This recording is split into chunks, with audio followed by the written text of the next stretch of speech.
Hello, everyone. Free Devon. Oh my goodness. Today was such a struggle not to go in and put jingle bell sounds on all of the opening videos for this stream. I really wanted to do that just cause I'm like tack on some really obnoxious like Santa hats on Mother Soteria and other things, but I didn't. And I'm oddly proud of myself for that. Luckily for y'all, I'm not alone.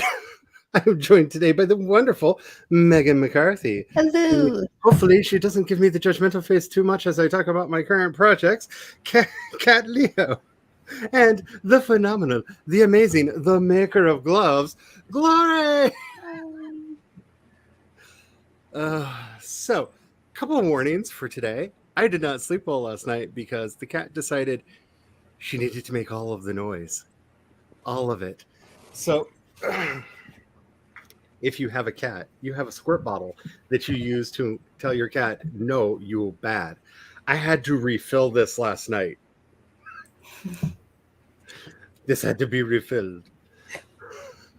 How cute. Oh my goodness.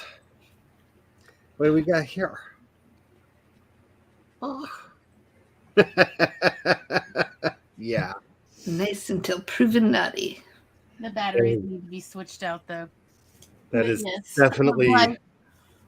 Why, yes, if we're going to talk about Christmas themes, I have... The pandemic has stopped me putting away my decorations, and now it's just, no, it's always. It's all the time. Today has been a crazy, crazy mind-brain day because my hyperfixation is in full alert. I have been working on my weird Christmas rom-com, and it has a super cute cover now because I like making temp covers that this might actually just be the cover because it's just so cute that I love it. So I don't know, maybe this is the cover reveal, I don't know, but yeah, I'm working on the Santa Closet. I have a character arc for Nico all worked out. I understand the dynamics of their relationship. I have ideas for the first issue of Miss Mary's Gentle Inquirer that will be coming in, I think, chapter 3 or 4 about, did you see what happened at the New Year's party last night? And I can't wait to write it, but I'm trying to hold off on any of the actual writing because NaNo. So all of the outlining, capturing all of the ideas now. So I have it for the later. Oh my goodness. My brain... I need silly, stupid distraction. How is everyone doing? What is everybody working on? Let me know on screen and in chat. I'm pretty good. I don't know what I'm doing, but I'm pretty good. Yeah, I'm here. I'm exploring Plotter because of Charlie. And so I am going to be exploring the templates and plugging in some of my other stories to see if it can even move me one step forward beyond. And we'll, I don't know. I make no promises. We'll see what happens. I may stare at the ceiling for like the next several, I have no idea what's going to I'm trying so hard not to stare at the floor. If you see me going like this, I do apologize, but my brain has decided to fixate on a spot in the faux wood floor that it just finds ever so fascinating, which has also caused a Nine Inch Nails song to get stuck in my head, and I have Down in It stuck in my head. So if I start like humming Down in It by Nine Inch Nails, because I watched it way too long. Anyway, it's all a thing today. Let's take a look at the chat and see. I am genuinely enjoying watching Charlie wear my gloves. It brings me a lot of pleasure that I wasn't expecting. Yeah, I wear these so much. Brian has his over there. Even the ones that Brian was like, I don't need those. Oh yeah. And I said, well, I'm going to send them anyway. That way Charlie has options. Charlie does not have options. Like, well, what a coinky dink. It's the same with like the hair, my like partial snood thing that I made, the little lattice. You keep the hair out of your face for my enormous head, and Charlie's getting like all of my experiments. Yeah, he took that. And Brian was like, "No, I don't need anything. I'm hot. I don't like crochet." Like, okay, I'll just send more to Charlie. And that reminds me, we finally gave the mother-in-law the bag that you made when she was here. Well, we kept forgetting to send it because we haven't been sending things. We've just been like, we haven't sent a package out, so we hadn't sent anything. So when they came to visit, we were like, well, your birthday's like a week ago, so happy birthday. And she just keeps texting me like, oh my goodness, this is the most useful thing ever. Tell your friend Glory that I just used it for this. I'm like, I didn't even know I needed a bag for this. Like, she just keeps Yes, texting the mermaid bags. all of the things. I am so Yes. glad. I may have to start sending the rest of y'all a mermaid bag since I've got so many of them. And So because I my kink is praise. And, and so I am here for all the praise. like, if you had an Etsy store, I may have sold you some, because that Saturday when we went I out, used to have an Etsy store. I When we think technically it still exists. when Well, we I went to was the looking restaurant, for bags for my trip to France because we're planning on going on a picnic at least once, and we need a bag to hold all the goodies that we buy until we get to the picnic spot. So, yeah, a bag like that would come in super Yeah, handy. well, what I like about those mermaid bags is they're absolutely washable. You can actually use them in the sea. So you Mhm. can use them to collect your shells, but also you can use them at the market. You can use them to like hold your lunch because they really do expand and contract depending on what's in them, but they're Mhm. also super comfortable to just load up, even multiple bags. And even little kids have said how comfortable they are. Mhm. So they're just this wonderful, like sort of all round little cute bag that expands into quite a large bag if you need it. And then you don't have to do anything for it to like go back to normal size bag. and if like me, you walk with a cane, the handle of it wraps around the Yes. cane, and the bag just like understands. Like, I've never had a bag like this that just like understands I should not be swinging and counterbalancing you and knocking you off. It just like, it moves with Mhm. with the stick, with the cane when I'm walking, which I've never had a bag that actually did that. Usually it's like a weird counterbalance that's trying to pull the cane out from underneath me. So that has to do with the fact that it has a round bottom rather than an elongated bottom. And that was okay. So even though I don't walk with a cane, I have never had good balance because of the Ehlers-Danlos. And so, like, I was diagnosed with clumsy child syndrome when I was a kid because I was all the time just sort of falling over. Just like people were like, is she drunk? What is happening? And, I'm 6. And it's just that my center of gravity sometimes changes depending on like if I have a stiff hip or something. And so, yeah, I have had bags literally tilt me and then fall. And I am very good if you have a scraped knee because I am quite expert at healing up scraped knees, scraped shins, scraped faces. Like me and concrete, we are not actually good friends, even though we see each other all the time. And that was always a concern of mine with the bags, and that was why, like, I don't like it when a bag swings counterweight to me; it's going to throw me off. These are all the concerns. So, well, yes, it's wonderful when you have like a disabled, item designer because all of these little things that you didn't know there was a solution for, a disabled designer will figure out. Had so many people ask me where they could get one. Just saying. I mean, I do have like 15 that I didn't sell. So Hello, CB. How are you doing? I may Hello, have to reopen Sylvana. Glory's Wondercraft on Etsy. Now, you're awesome, and they're awesome, and I am just touched in the head, and y'all put up with me, and I'm very, very grateful. No, you're awesome. Um, Well, I'm like, where's the coroner? Hello, Paget. How are you doing today? And no, but many of us have theories, and I do have a friend that works at Google, and I have been trying to see, like, can you get access to any YouTube data? Because I think this may be a solvable problem. He also gets me into like all of the betas that they do, so it's nice having friends. I want twins. Thank you for appreciating my decoration policy. I ain't putting anything away anymore. Thank you. Do like the streams. If anybody is live streaming, we are asking people to please put the hashtag FreeDevin onto your stream, which you should see somewhere Let's see, over there somewhere probably. Because they do track what hashtags people are streaming on. It's right And under glory. if we can get people to understand, get it to start showing up in the analytics for them and make them go, "Who is this Devin?" Yeah, we'll be putting that hashtag in our stream name tonight when we get ready for Monday show. Because they are so wonderfully easy to contact and talk to about your problem. What an enormous ivory tower you have there. Be a shame if somebody painted it. Purple. I was just thinking feces, but whatever works. That works too. Rotten Tomatoes, anything. I am I wanting love to do seeing all of the author tuber tweets, by the way. Like every time I go in and I refresh it, it's like, oh look.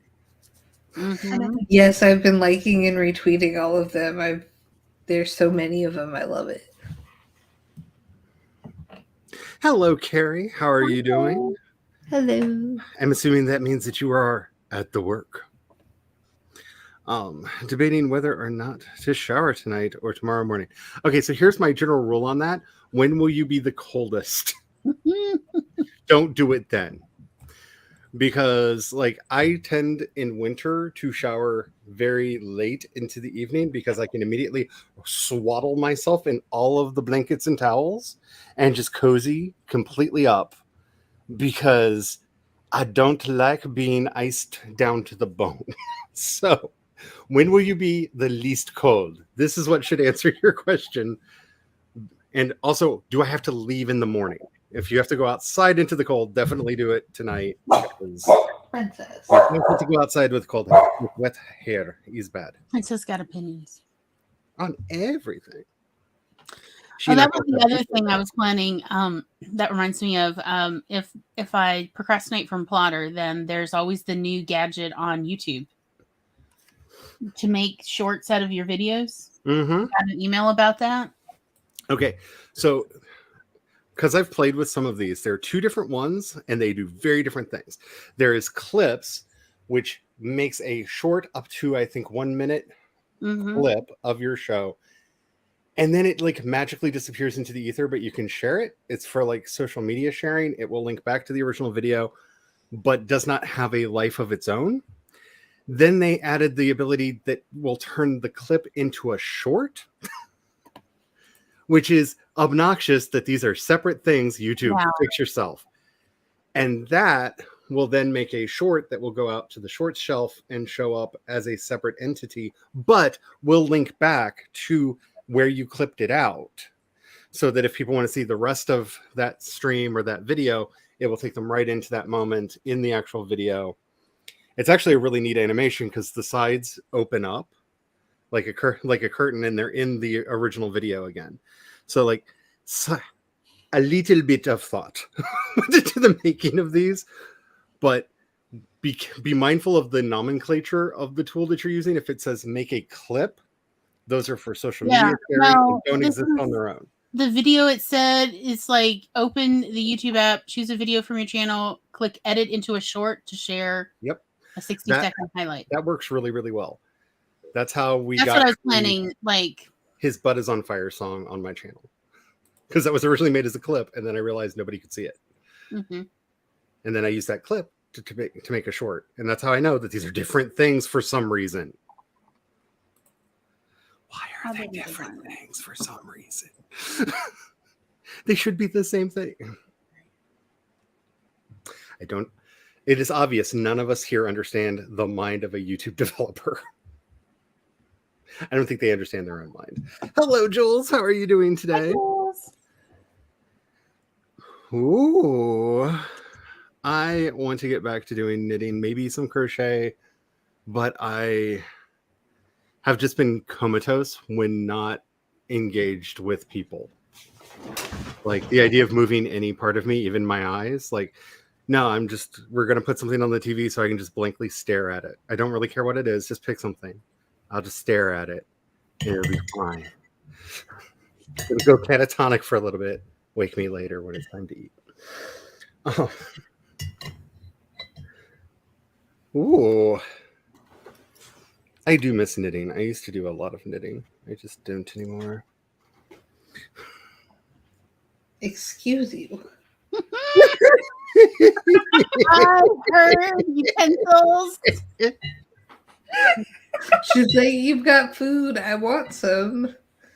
Are you gonna share? Let's be honest, this is the real show. No, I'm not.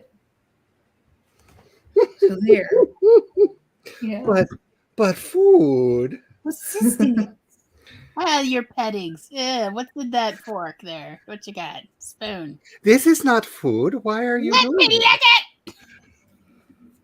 Alrighty, so as I go to work on that, let's pull up a timer because I was a good person and actually remembered to get it set up ahead of time. I know. So weird.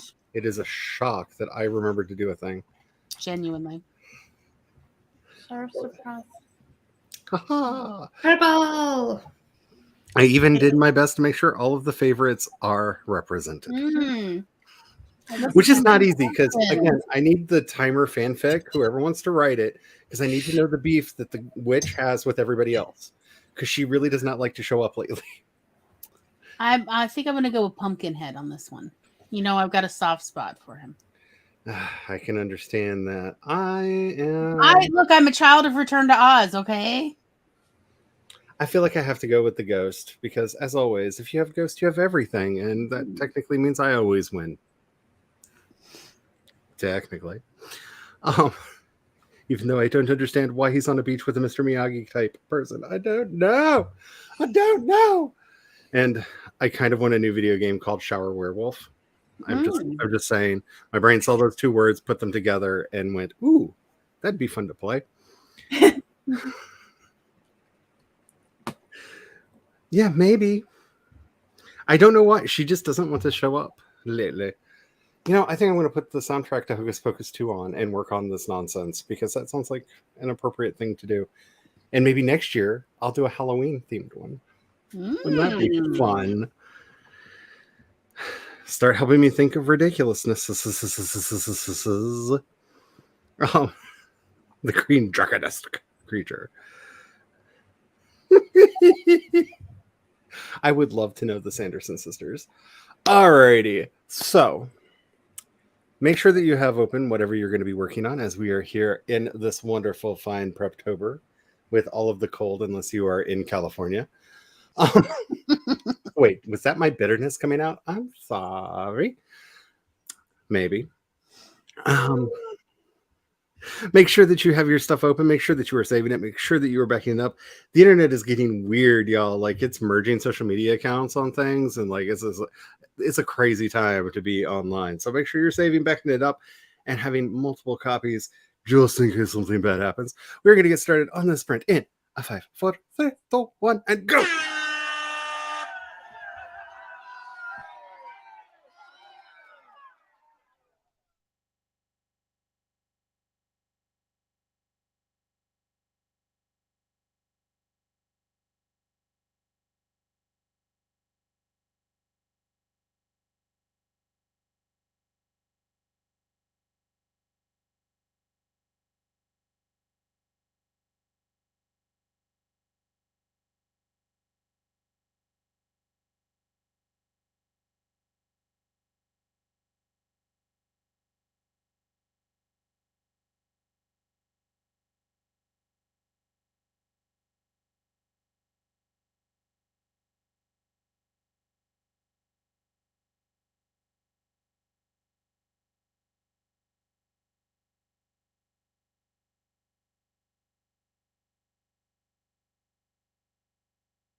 Pumpkinhead, Pumpkinhead, Pumpkinhead. I knew you would come through for me, Pumpkin.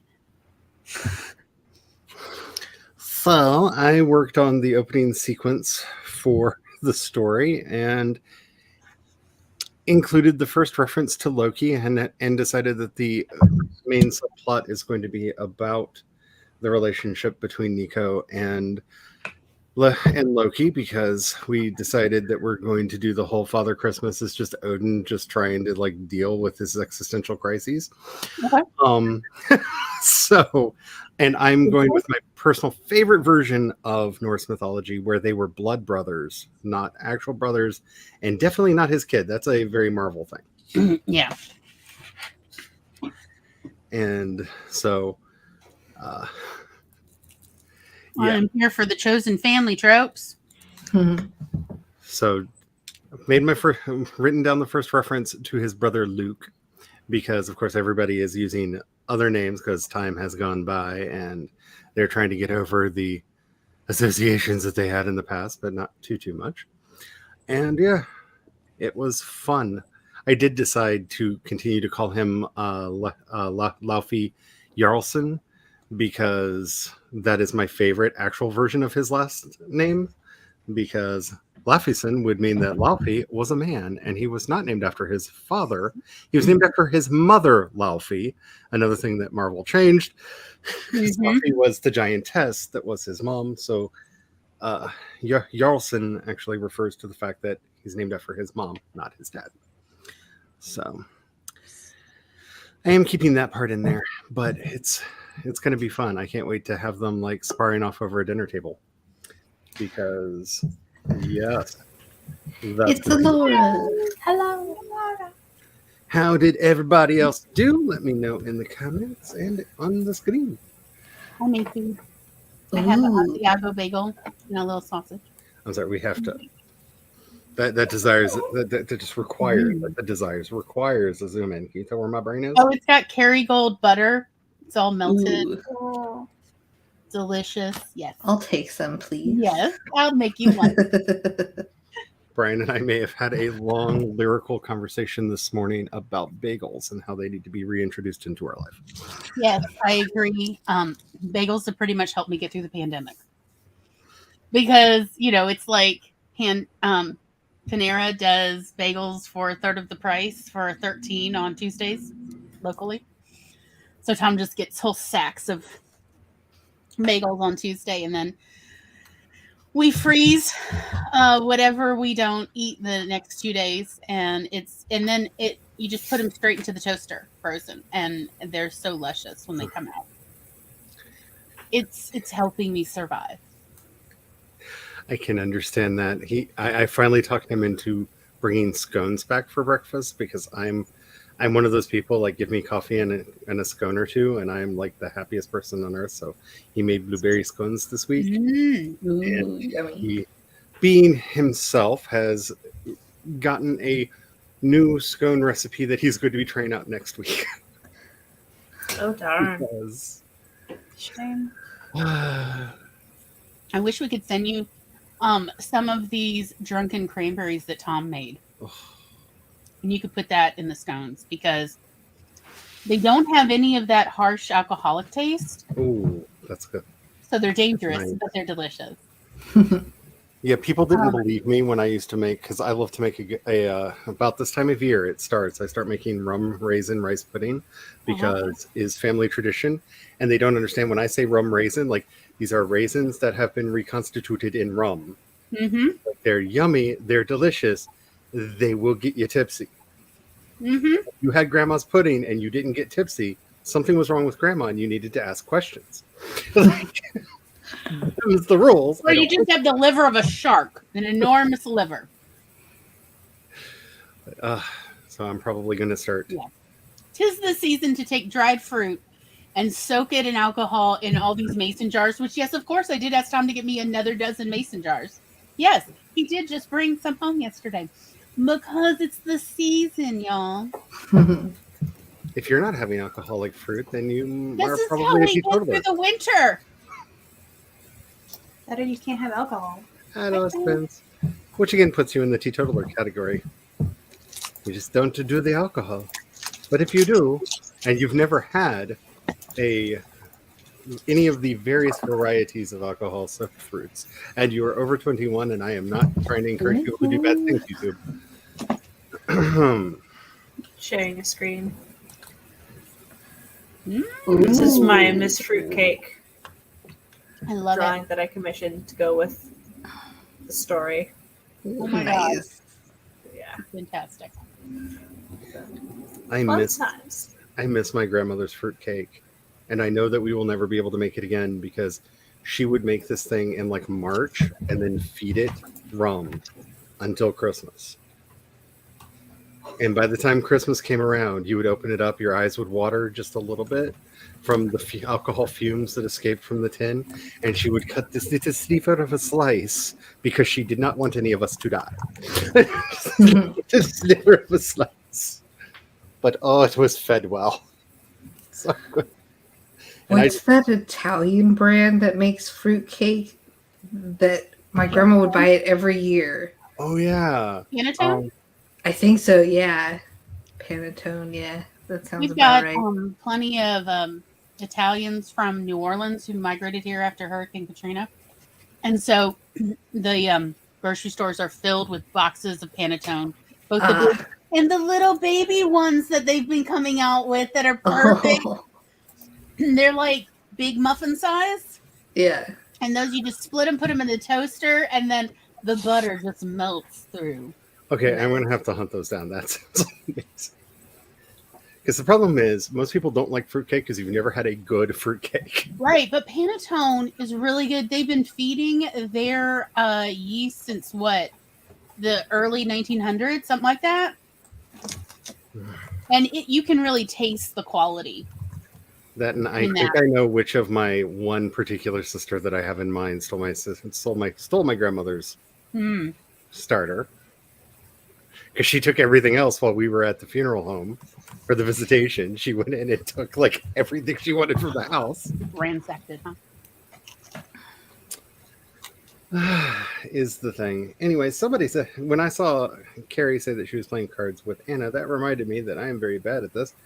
I actually pulled a card for today, and I mentioned it on Jules' stream, but I pulled the 10 on the path of creativity, which reminds us to either start a new project or to approach whatever we're doing with a freshness or newness in our eyes and spirit, so that we are actually not carrying our baggage with us, which honestly, in this deck, constantly calling me out every day.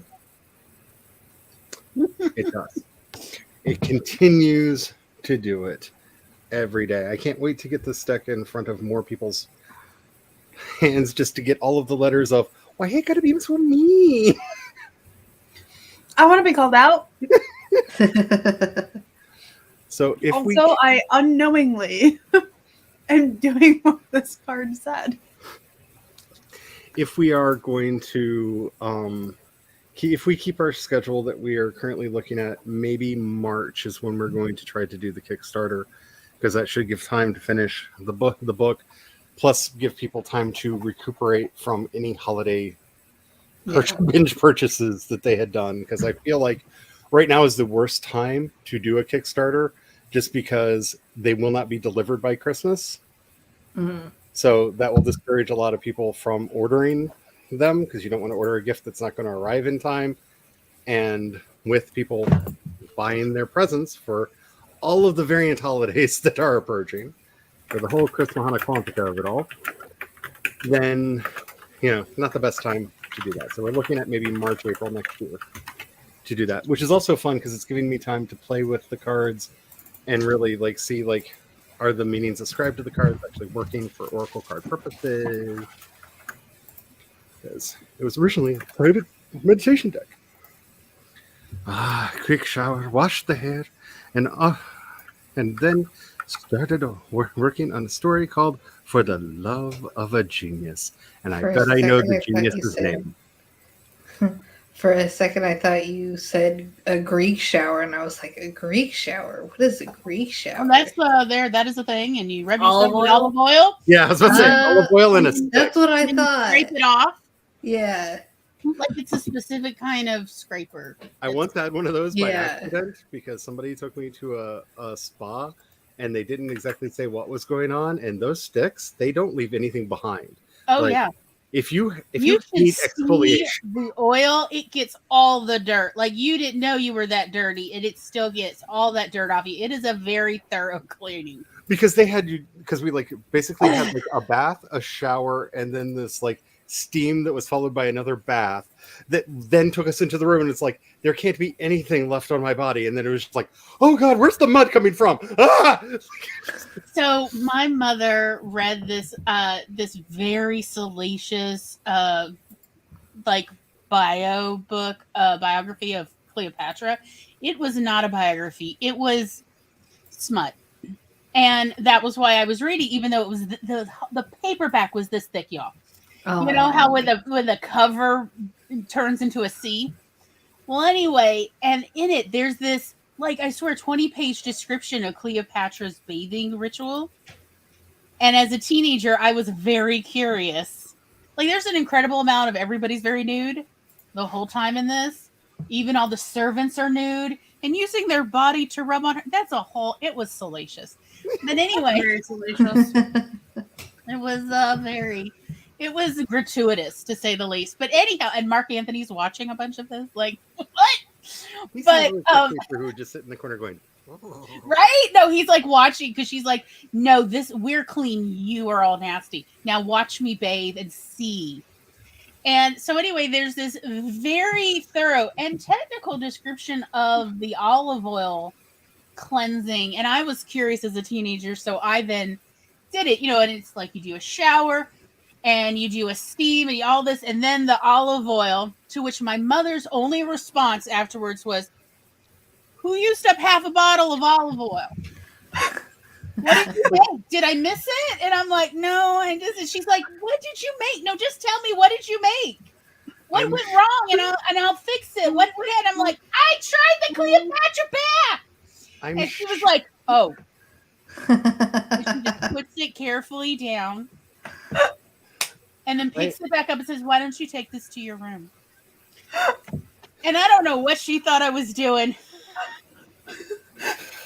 I am sure that the spa Never discussed it again. like secretly put some kind of fragrance in their stuff. Oh, But yeah. I swear, like when we got out, we were all kind of frightened because we were like reset to factory defaults because we all had like new baby smell. Yes, and yeah. And we're just like, wait, are we just masking the new baby smell? Like, does the new baby smell never really go away? We just never get clean enough ever again to smell it?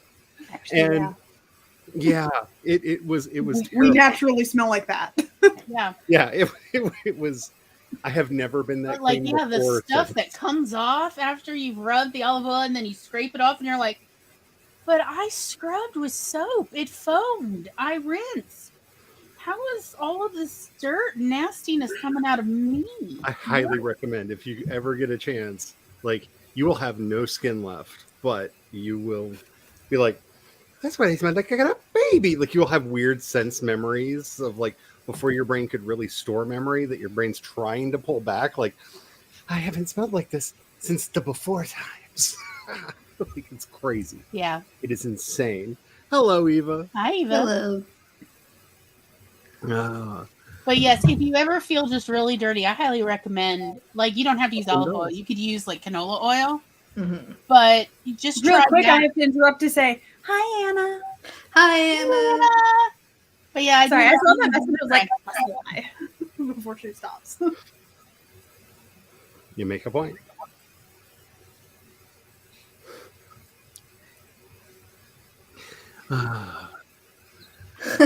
Eva.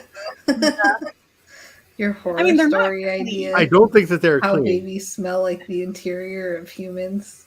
Well, I mean, when they fresh come out, yeah. What I'm saying is, After they've been cleaned up. you If know they're what I'm covered in saying. wax, they come out covered in wax. Oh, And it honey, I'm just takes- gonna buy a bunch of those new car smell thingies and send them to your house. It takes Like- weeks to get the wax off of most babies. That's the factory seal on the babies. It's just they're factory sealed when they come out. If I know they're there, I say hi. It's true. It is true. As Buy soon that as I for know. wax. It's a protective seal for their delicate little skin. I feel like this is where I really don't want to get the takedown notice, but need the more you know. It's just like the flash across the screen right now. And just I feel like we need to like make one collectively that we can just share around that's copyright free. Just because I feel like NBC is one of those companies that would say, I'm very uncomfortable with the whole baby with teeth out of the womb thing, honestly. What if it had those fairy fingers on the teeth? What? Laura. look, okay, hooves What? terrify me. Hooves terrify me. Have you not seen a calf's foot when it's first born? Like anything that has a hoof, try to find a picture of a freshly born one. How about There's baby this hippos weird when they're calf born? thing. Yes. She's adorable. Sorry. Carrie They're sent not- me a picture of Aw. Anna watching us on the TV. I want a Aw. picture. Send me on Discord. I was like, I want a picture. Why did I get a picture? Not quickly opening Discord at all. No, I have no idea. Yeah, I quickly opened it. Was like, I didn't get a picture. No, it's fine. I want a It's fine. picture. Oop, bloop. I got a bloop.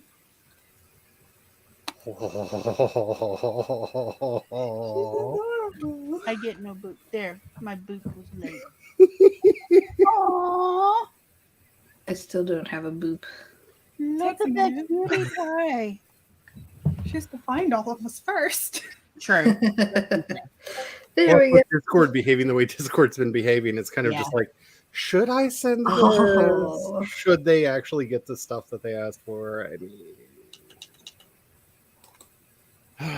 though, God help everyone, because they just added activities to the Discord chat, video and audio chat, which means we can literally share YouTube videos and sit and have watch parties on YouTube now in there. And it's, I'm going to put in big scare quotes, syncs the videos, because it does, but you have to be on it because it syncs them. But if you don't remember to click off the ad, It'll- you get ad. Yeah, it'll just play sound. And you will get ads no matter what, because when it asked me to connect my YouTube account, I was like, oh, cool. Nobody will get ads because I've got premium. And no, even I get ads watching videos through the Discord thing. But it was kind of fun the other day to sit around and we were all throwing videos in there. And Spence showed me an entire vampire world that I did not know that I needed and that I was missing and may have gone down a rabbit hole. There were vampires Did I you didn't find know. Bunnicula? It was a musical that is being written out of various pop songs to tell the story of a vampire and her sire and her like emancipation therefrom. I think that's the simplest way I can simplify the story. It was very entertaining and oddly well animated. I wish I had animation skills. Though I did sign up for 2 of those I will animate based off of random words you write in apps. So Mm. if really, really weird shorts start showing up, I'm sorry, but I kind of want to play with turn my words into video. Yes. If it works, send it to me because I love that kind of stuff. Well, the one I think we will all be getting first is the one that Facebook is developing over Mhm. on. It's on their actual Meta site. You actually have to go to the Meta site. I can't remember what they called it. It's like Meta something Imagen. I think it's image with an N on the end of it. Imagine. And then there's Imagen Video. I can't remember if that's the Google one or the Meta one, but it does all kinds of fun stuff where you can just put a picture in and tell it what part of the picture you would like to be animated in what way, and it will animate just those parts. You can put in descriptions and it will just generate a Cool. video. I will say on the generation stuff, it kind of looks like late, maybe Toy Story 2-ish kind of CG animation in that world. But considering it's having to make the whole thing up out of nothing, it's rather impressive. But yeah, I'm kind of hoping to get access to that because, oh my goodness, I'll make so many bad things. First one was the creators animation school final project. That's really cool. Cool. It's very entertaining. It is just so much fun. And I feel like before we even contemplate the next sprint, I just have to say, free Devin. Free Devin. If you have not shared any of the tweets, there's a couple that we were just trying to funnel retweets into that are linked on my community tab. That way we can get as many retweets on them as possible. Also, if anybody else is tweeting about it, retweet them as well. But we're trying to get the biggest numbers we can on a couple of the early tweets about the situation. So I linked Barrett, Lori's, and I can't remember the other person's because my brain is mush. On the community tab, because it is ridiculous that they took Devin's channel away. And honestly, kind of freaks me out a little bit because I have multiple YouTube channels. And for example, if you go to my actual channel page, you'll see my music playlists on this channel's page, even though they're on another channel. Is that violation of their community policy? What is the violation here? Like, is all a thing. But we're trying to make a stink about it. If you have not tried to added your voice to the stink, add your voice. Who knows what it will take to get his channel reinstated, if we can even do that at all, because YouTube is a black box. But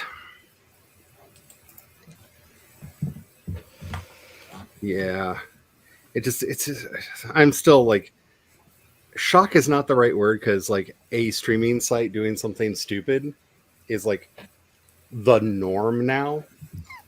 Because if you've not been following what's going on over on Twitch, like, like, it's insane. They're currently trying to punish somebody for doxing herself because she did a live stream about her abusive husband, so it would be out on the record. Because while he was at work, that and streamer, yeah, she was one of their really big streamers, and people reported it, and it caused the automated system to do things. Like, all of the systems have problems. Like, I've seen like several TikToks talking about it, and like I saw a clip of her like being like, "I can do these things now." it's I couldn't do before. her stream is Like, terrifying because he calls her in the middle of it, does not know that she is streaming, and she puts him on speakerphone. And yeah, based on what I've seen, like, because he destroys all of the evidence that she collects that's not been put live on the internet. And she also was asking people to pirate the stream as soon as the VOD went up, because he has set up all of her accounts so that his phone is the second factor authenticator, so she can't change the passwords. Like, it's. But anyway, she got mass flagged because, of course, she did for that. So that's caused issues over there. There've been a couple issues like that over there. All of the sites have problems right now, but we want our Devin back. Give us back our Tugwaddle. Because I really wanted the hashtag save the Tugwaddle, but I was like, that takes so much more time to explain. Yeah. Yeah. But I do actually like that one better. But yeah, it's ridiculous. Hello. That crunchy sound, I just love it. I know. That's what I'm doing right now before we go back to sprint. Yep. Excuse me. All the delicious Asiago crunch. Oh, Asiago, you are one of my favorite cheeses. So much umami. I have really been making things with too much umami lately. Like I And found all of the umami hacks, and Brian is just like, this is like all the umami. I'm like, yeah, but you can taste the other things too. It's like, yes, on top. It's like, Jane, can you scroll it back a little bit? It's like, but I like the savoriness. I mean, if you want an umami bomb, take regular button mushroom slices and only partially dehydrate them. And then do whatever you're going to do. Which, if you don't have anything to do, then just literally put them in the microwave with some butter so that the butter melts and Mhm. eat that. And you will thank me later. Yep. That's if you like mushrooms. But yeah. So much of the wonderfulness. Alrighty, it is time to say goodbye to our pumpkin head. Goodbye, Mr. Pumpkinhead. Go and relax. It's hilarious. Uh-oh, what Okay. happened? There's I opened Twitter and there's this video of a bird that is trying to feed itself for the first time, but it's like, why didn't go in? Because like birds feed their babies directly, so they don't have to. So the baby's just like following this bug. Ah, I've seen you that follow video. in my It's mouth. hilarious. All in. I'm retweeting it. It's like, just fall in. There we go. Netflix knows when. Yeah. Oh my goodness. Yeah, Netflix. Don't get me started on streaming services. This will turn into nothing but a rant about Zaslav and everything that Discovery Warner is doing and not doing. And yeah, we don't need that today. I have a weird Santa Claus rom-com to be working on. Alrighty, let's go ahead and get started with this. Make sure that you are saving your stuff because honestly, it's crazy out there. Machines are just all kinds of messed up. Make sure you're saving your stuff, backing it up, send it to yourself. Do not feed the gremlins. They will take everything away from you if you are not careful. I am sticking with the ghost. Hannibal. I'll take Frank. You might want to pick whoever Glory's picking. She picked the winner right out the gate last time. Just saying, if you want to hedge your bets, Glory might be the new Laura because Laura hasn't been hacking the system lately like she used to. Oh. What? You used to have a knack of everyone you picked win. That's true. Alrighty, let's go ahead and get started on this sprint in 5, 4, 3, 2, 1, and go!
Yes, yes, master. The devil has won. The devil has won. I'm There's claiming something, that win. there's something about that pose that he takes in victory that reminds me of. I just lost the name of the villain from the Powerpuff Girls. Oh yeah, Oh. yeah, but he's like blue or Yeah, it's just I don't know. There's something just kind of fabulous about yeah, it. That yeah, a just little bit, Hold yeah. on, I missed what you said. I was talking to Natalie. said he kind of reminds me of I can't remember the name of the villain from the Powerpuff Girls. Him. Yeah, Him. He was Okay. red, but he had a floofy tutu thing. Notice to anyone who once had an Incarnate account for making maps and such, apparently a recent update to their system confused it, and they just charged my credit card for a subscription that I have not had for a year. Oh no. This is an error that will hopefully be fixed. It's not a lot. It was like $25, but I would like my $25 back. Yeah, amen. So if you ever had an account with them, sign in and make sure that your account is still marked as canceled. Yep. And maybe, well, you can't change the credit card number because it checks to make sure it's a valid credit card. So keep an eye out, because that's what I spent the sprint doing, is kind of going, why is Incarnate telling me congratulations on renewing your subscription? So, Not a good thing. Not a good Yeah. thing. So just wanted to put that out into the universe so that if anybody would be affected, because I have talked about Incarnate on the streams as one of the places that I have made maps in the past. I still prefer Wonder Draft or World. It's Worldographer now, which are my two favorites currently, and they're a one-time fee, and you get to download the app. Cool. They're not an ongoing service, so I like that too. Though I probably will be suckered into Project Dios when it goes live, because oh my god, have anybody out there who like thirsts for maps? Have you seen Project Dios? Look at some of the stuff they're doing. Oh my goodness. Oh my gosh. They're probably going to take all my money. Like, I will be so broke when Project Dios finally like launches with all the features that they've promised. It's pretty, and you can do time lapse maps, so you can actually say like this is where all the like countries were at this period of time and stuff, and have them like all on the same map, so you can flip between layers and you can do animated things with it. And oh my god, like there will be so many really bad Indiana Jones flyover things, as I'm talking about, where when they went from here to here in one of my stories, like there will be bad Indiana Jones flyover things when it happens. It's going to be so bad. I'm so excited. I want it so bad. But yeah, that's pretty much what I did during that sprint. How did everybody else do? You saw what I did. I like it. I made more coffee. I wiped down the stove while I waited for my hot water to heat up.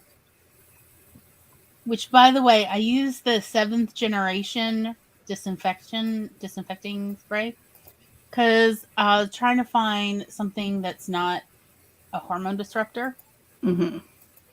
And their active ingredient is thymol, which is thyme oil.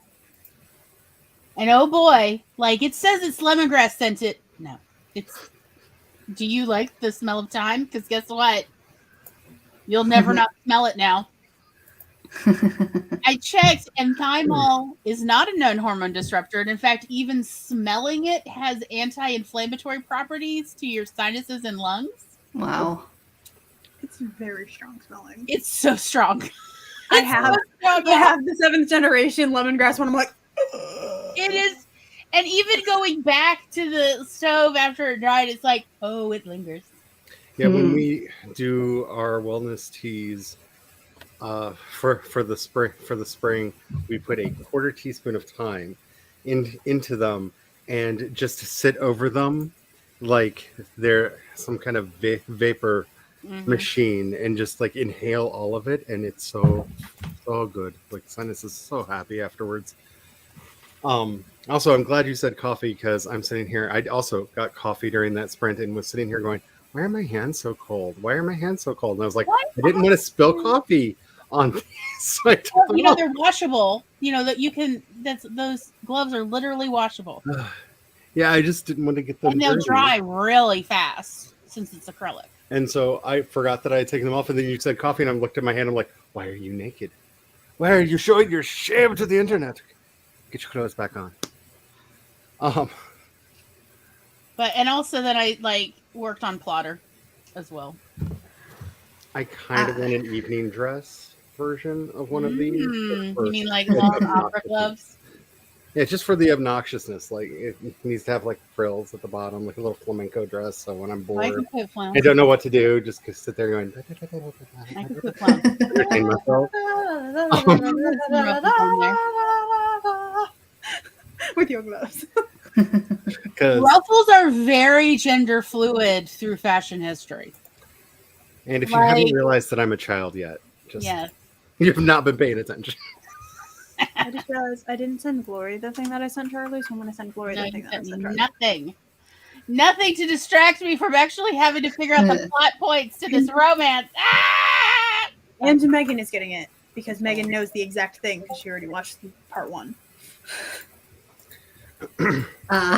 Nice. So one of the other things that I That's just wanted to bring up is I saw a lot of talk in chat during that sprint about what to do about the YouTubes.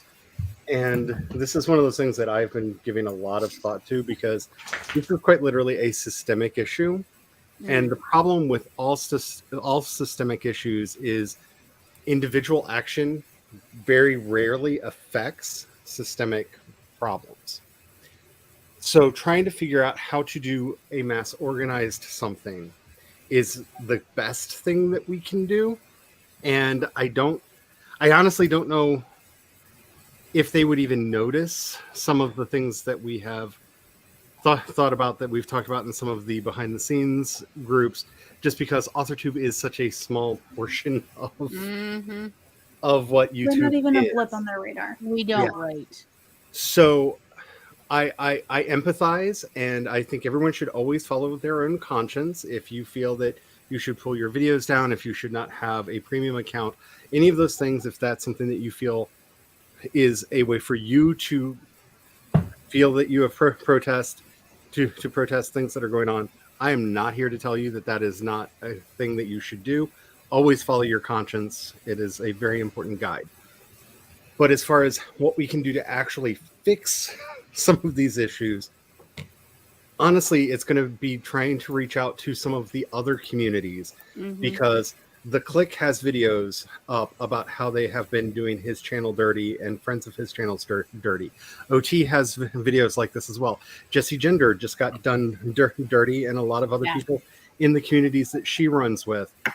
And that's the thing, is if we can start reaching out somehow between communities so that the numbers add up, that's what's actually going to bring us some of the change that we're wanting, and why they were so afraid when there was an attempt to unionize YouTube creators 2 years ago, which that group does still exist and has actually been invited to talk to them on occasion. So that might be a group to look into, to contact and be like, hey, did you know that this happened? But it's really going to be trying to connect with other communities and other groups that are here, and finding a way to get a much larger portion of the audience aware of the issues and saying and doing things. Because the good thing for us as creators on YouTube is, while a lot of us were afraid that all of the late night shows and all of the very professional productions from the major studios were coming onto YouTube, that would be more what YouTube would cater towards, they have, but they're also not getting the viewership numbers that a lot of the indigenously created content does get. So we are still the company's bread and butter, even the small channels. which, by the way, when you actually look at the viewership, a lot more people are spreading their views out amongst us small channels than there are watching the big channels, which is why when we start uniting and we start connecting and spreading the word, it can hit them harder, because while here in AuthorTube there may be a lot of overlap between like people who watch my stuff and the other people on screens, here when I go over to say Nerdy Book Nerd and over there, that's a different part of the AuthorTube community. Or if I'm over on Amber's streams, that's a different side of the community, because we all have our little groups here. So that's the main work we need to be doing, is getting the word out there, spreading it as far and as wide as we can. And that's the closest thing I can think of right now to how to actually provide a change. Because what they need to have is a human moderator that has to face some kind of penalty if they do not apply a rule properly or fairly. And that's what we don't have right now.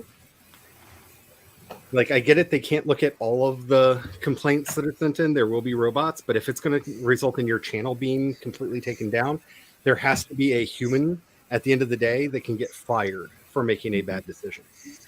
Like, there has to be a human, an accountable human in the process. And that's kind of what we need to be arguing for. Or it'll just keep happening. So I don't know if that helps anybody in figuring out what they should do. But again, always follow your conscience, whatever you think you should be doing. But spread the word, get it out there as wide as we can. That's how we can actually make a difference. And that's true on everything. If you're worried about the environment and stuff, like we have a composter now in our recyclable plastics. That's not going to save the world.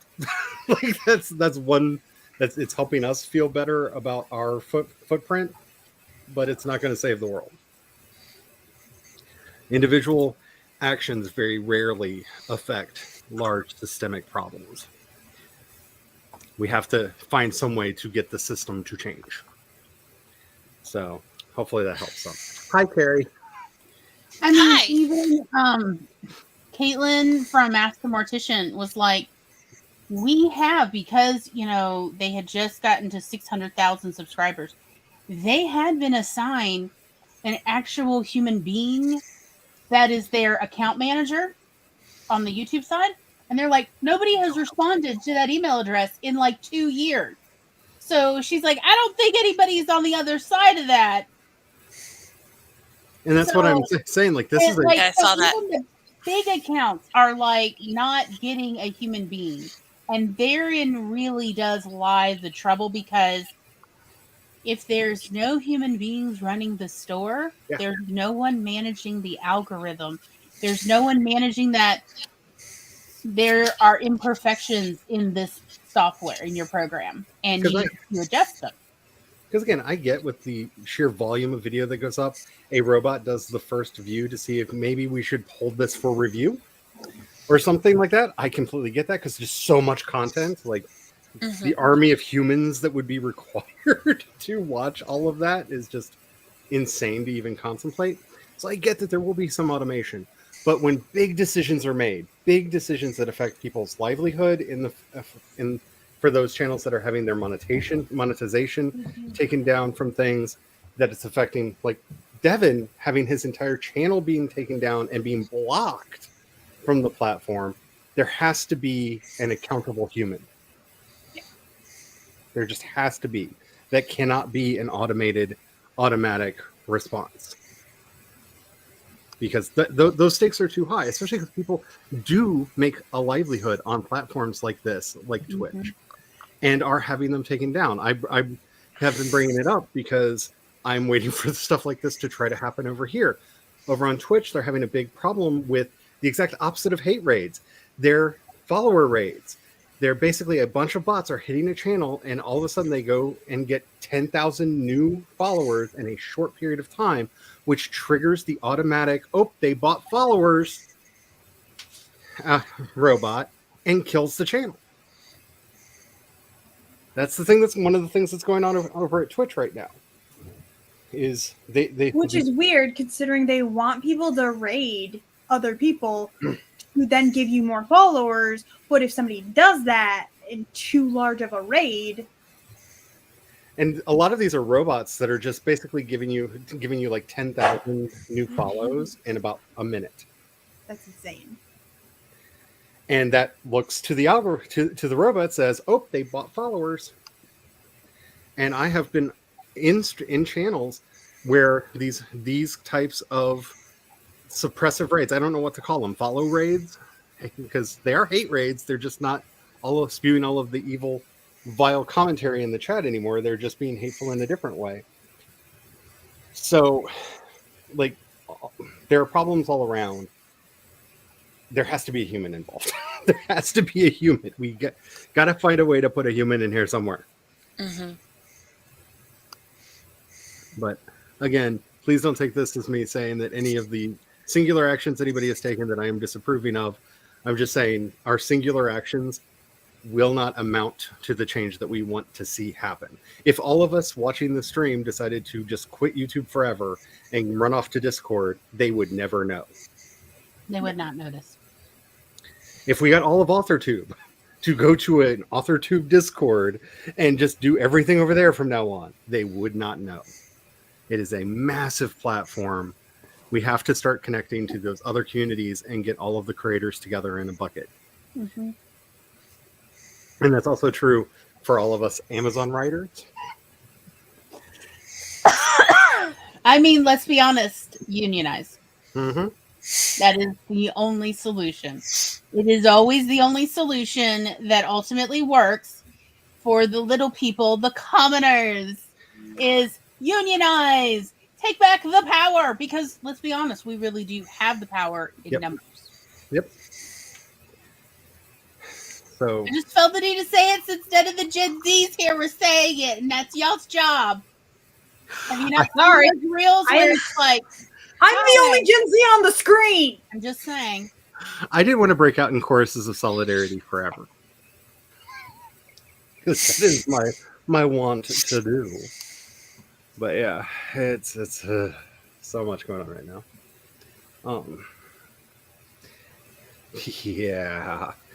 Yeah, we can talk about wages and stuff. Yeah. Not even going there right now. That'll just completely derail, and we won't do any more sprints because it'll just be me ranting. And I don't think y'all want this to be an Anarchism 101 class. Here's how we get rid of the rulers and fake money at the same time. Yeah. Hello, Jordan. How are you doing? I hope that you are doing well. Oh, my channel so far has been fine. It's Devin Cutting's channel, who was putting together the wonderful playlist that helped to organize AuthorTube. His channel was deleted, and he was permanently banned from the platform for being helpful. And that is wrong. That is. And there's far worse content on YouTube that needs to be dealt with, and yeah. And this just shows like all the changes that need to happen with copyright, because if the current theory going around that because some of the streams got dinged for copyright and they were on his playlist, that it was a contagion problem. First of all, that's some just complete bullshit.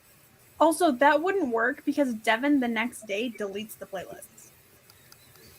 So, or if a stream gets taken down for some reason, Devin then goes through the playlist the day of and removes it. Because even if Devin wasn't in our chats, Devin was actually monitoring that playlist pretty consistently. Yeah. Because like I would do a pop-up stream and like within half an hour I'd be on the playlist sometimes. And Paget, I wasn't trying to, get anybody down. I'm just trying to get us to turn the hive mind on as far as what can we do systemically, because it's so easy to come up with like personal ideas. Like I said, the stuff we do for composting and not sending stuff to the landfill and this, that, this, that, and the other thing is, and yes, it's good for us individually to do stuff like that for the environment, but that's not what's going to save us.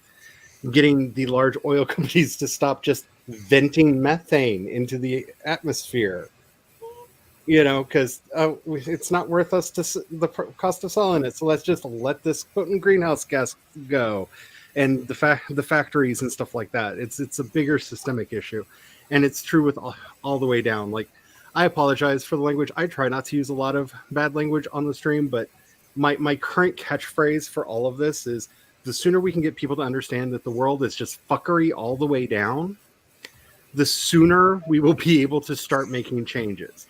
There are no heroes in hardly any of these stories that we're telling.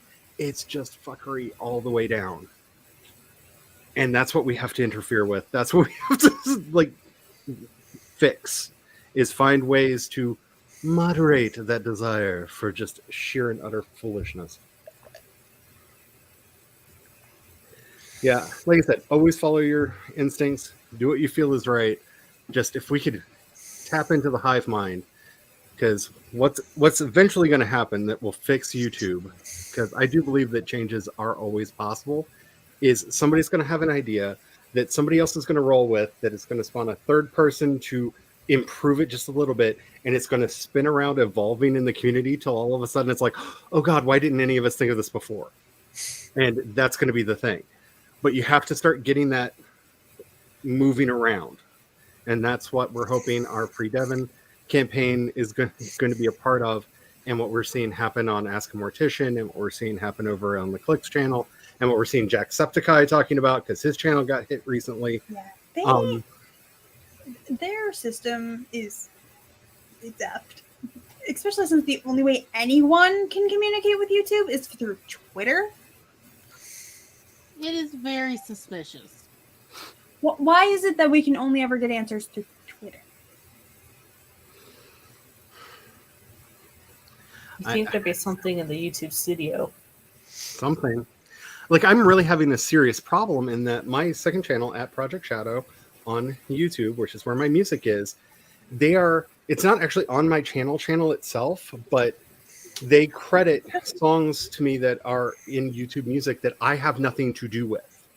They're showing up in my analytics, and they're showing up as stuff that I had stuff to do. I don't want to be stealing those views from the actual creators.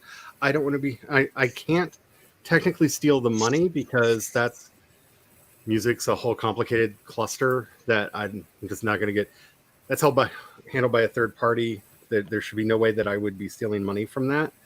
It'll probably be going into a holding account, and YouTube will just be making money off of the interest for it. But I have no one to contact to let them know your automated system has said that all of these songs that are not mine are mine. There's no one for me to contact. There's no one there. I can't even, and because I don't want to report the videos, because I don't want them taken down, because somebody made them, right? They are somebody's song. And the weird thing is, they don't have the words. Most of them don't even have the phrase Project Shadow or either of those words in there. So I don't know why the robot suddenly decided they were mine. Like, I could understand if they were a bunch of songs that had Project Shadow remix in them or something like that. None of the things that I use as trademark on that channel are used in any of them. There's no one to contact. And that is so frustrating, because I don't want them to be mad at me, because they're all from one particular artist that I'm trying to contact, and not having a lot of luck with that, because every time I click through anything, it sends me back to my own channel, because YouTube has gotten messed up.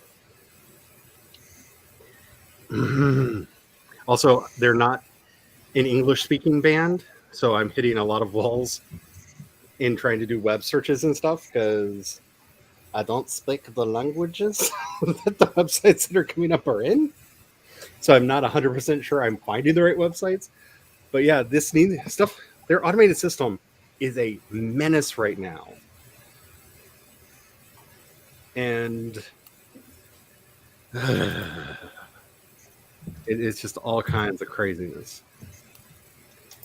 Yep, and we don't use them at the restaurants anymore either. But yeah, there's a lot of stuff out there.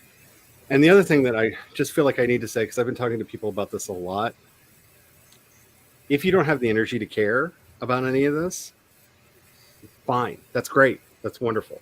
Care about the things that you need to care about in your life. There's a lot of compassion fatigue going on right now where there's just so much crazy, both in our personal lives, our private lives, and just the world that is on fire. Don't feel that you have to be intimately involved in everything that's going on. No one has that kind of energy. No one has that kind of brain that will allow them to be involved in everything. So don't feel obligated to be a part of any of the things that you just don't have the energy or the mental wherewithal to do. If it doesn't like resonate with you strongly and you want to be doing stuff, just be like, more power to you. I wish you well. Peace. Because compassion fatigue is really a thing right now, and a lot of very bad institutions are relying on that being a problem that keeps us from actually addressing any of the things that need to be addressed. So I feel like I need to just bring that up because I've been counseling quite a few people that are suffering from compassion fatigue right now, which, by the way, is a real thing. And it's really being triggered right now with everything going on. You know, if you're do what you are capable of doing and don't feel guilty about what you're not capable of doing. Let's see. I do miss my bike. Just sorry, I saw I don't have a bike. I do miss my bike. I probably would not be able to get around as well as I used to on it, but I do miss it. I think you tend to think campaigns don't work unless it's millions of people. Yeah. Campaigns don't necessarily take millions of people. They take the right people.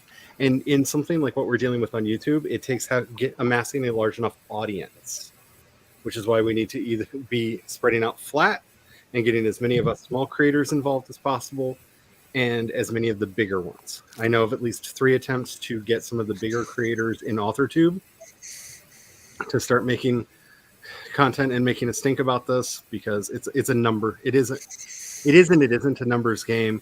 It's also a PR thing. And I have been contemplating wow, look, helpful people helping a community get together, being punished campaign to hurt some YouTube PR would look like. Because, you know. Did I go to YouTube's Twitter and look at who they are following? And I'm like, oh, look, it's the YouTube CEO account.